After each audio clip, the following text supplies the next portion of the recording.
UFC 298 has just wrapped up and we have lost yet another beloved champion. Ilya Shrimp Tempura viciously KO'd our boy Volko in the second round and is now the new featherweight champion of the world. All credit to Ilya, and I hope Volko takes some time off and can hopefully regain that chin of his. At least Bobby Knuckles got it done, albeit barely. Dude almost got put on one of those KO highlight reels with that spinning kick from Costa at the end of the first round. Volko's loss ends his featherweight title run and 10-year featherweight unbeaten streak. Man had 5 title defenses, taking out the biggest names in the featherweight division. He was the last dominant champion of the current generation. Adesanya lost to Strickland, Usman lost to Edwards, and I don't know if you can really count Jones as the current dominant champion. He hasn't even defended the heavyweight belt once. As of today, the only champions that have defended their belts are Pantoja with 1 defense, and Islam and Edwards with 2 defenses each. These UFC belts are being passed around more than Ian Gary's wife. Yes, we are still going to make these jokes. Anytime that guy fights, I want some form of the joke being in the headlines. I mean, come on, the UFC was pushing for it too. They showed his wife laughing and smirking multiple times during UFC 298. They know what they're doing. Anyways, it doesn't seem like anybody can hold on to their title these days. I think there's a couple reasons for this. One is that the previous generation was getting old. I've said it on the channel before and I will always keep preaching it. Once a UFC fighter hits that magical 35 years of age, more than likely they're going to start on that downward spiral. Volko, 35, lost the belt. Adesanya, 34, lost the belt. Usman, 35, lost the belt. There's a pattern here, people. I'm not crazy. I swear. It's the age-old saying, Father Time is undefeated, baby.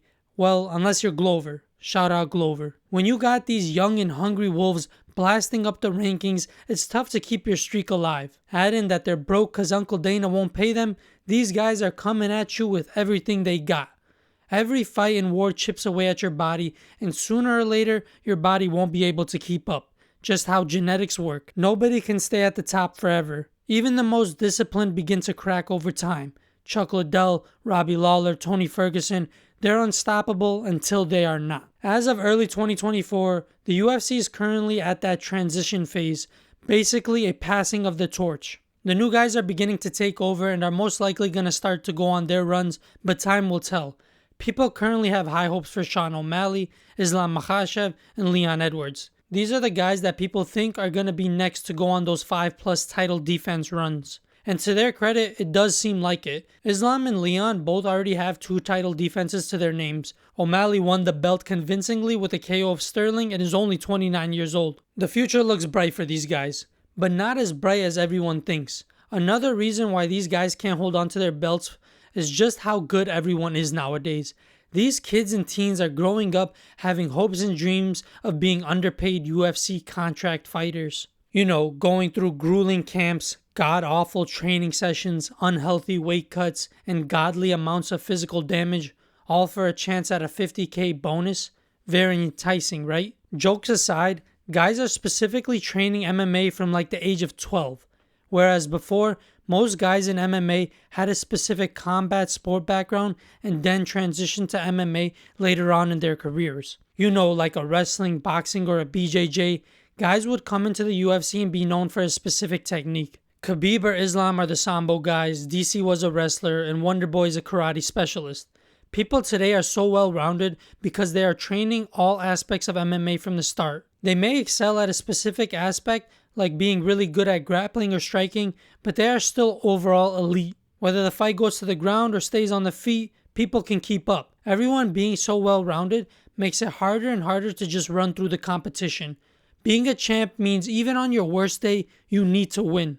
With the rising pool of fighters comes an increase in skill and technique. It's way tougher to hold on to the belt today than it was years ago. Every new generation of fighters will always be better than the last. There's more refined training techniques, advanced technology, more knowledge of the game, and so on. The sport of MMA is ever evolving. These guys just keep getting better and better and getting into the game younger and younger. That Raul kid is what? 18 years old? Fucking insane.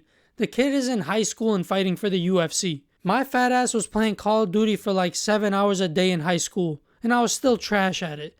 Just goes to show where the level of MMA is at today. It's bigger than it has ever been before, and it just keeps rising. You need to be a very special fighter to go on a title run these days. To be active and keep the fans happy, you want to fight at least 2 times a year. That's a minimal 2 title defenses a year if you're champion. You need to stay healthy, have good coaches, keep motivated in the gym, and not let that championship money make you lazy. A lot of these fighters, once they reach the top of the mountain, lose that fire and motivation that got them there in the first place. Conor McGregor is a solid example. He achieved it all. He was double champ, got the fame, and definitely got the money. You think he's waking up at 6 a.m. to go on a run and then putting in 2 training sessions a day? Hell the fuck no. Dude's probably butt naked on his yacht enjoying the beautiful sun in Miami. And I don't blame him. The fighting game is an unforgiving business. All it takes is one bad night or trip on a power cable on media day and your knee will explode. You need to be dialed in every time that octagon door closes because one loss in your career can be completely turned upside down. And on the other side, sometimes all it takes is one win to set you up for a title shot.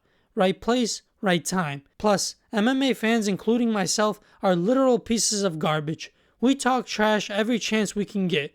Just one loss on an off night, and everyone seems to forget all the work you put in or that 10-fight win streak you were just on. It really is a cold game.